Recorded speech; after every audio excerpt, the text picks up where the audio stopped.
عمران خان پلار دا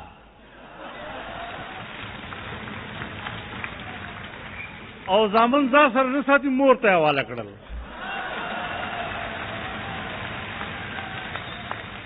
او ښځه یې پیرني ده،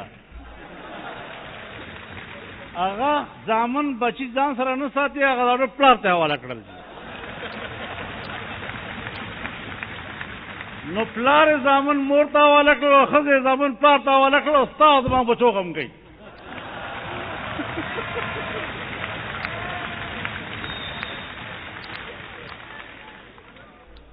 په دغسې مخلوقه وشتي تاسې مفتی محمود یادوئ، تاسې شاه احمد نورانی یادوئ، تاسې بوټو یادوئ، ولی خان یادوئ. دا نن به څه کوئ؟ دا چا سره اخته یې تاسو؟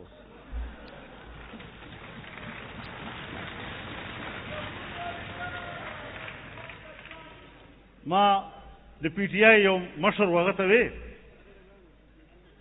ما دا څه لیوني پسې شوي یې تاسو؟ دی ما ته وایي چې وایي بیا لیوني نو کور وا زیات تنګي که بار وا زیات تنګي؟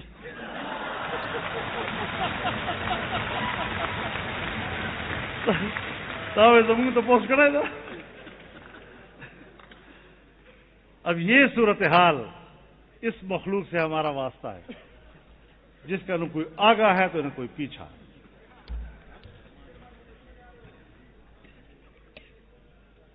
تو ایسی صورتحال میں ہمیں اپنے اکابرین کے دامن کو نہیں چھوڑنا چاہیے.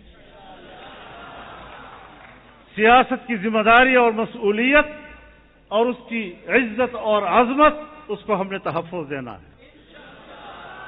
ہم نے اکابر کے نظریے کو بھی تحفظ دینا ہے، وہ بھی ہمارے پاس امانت ہے، اور ان کے رویے کو بھی تحفظ دینا ہے، وہ بھی ہمارے پاس امانت ہے. اس رویوں میں کسی فرقہ پرستی کی گنجائش نہیں ہے.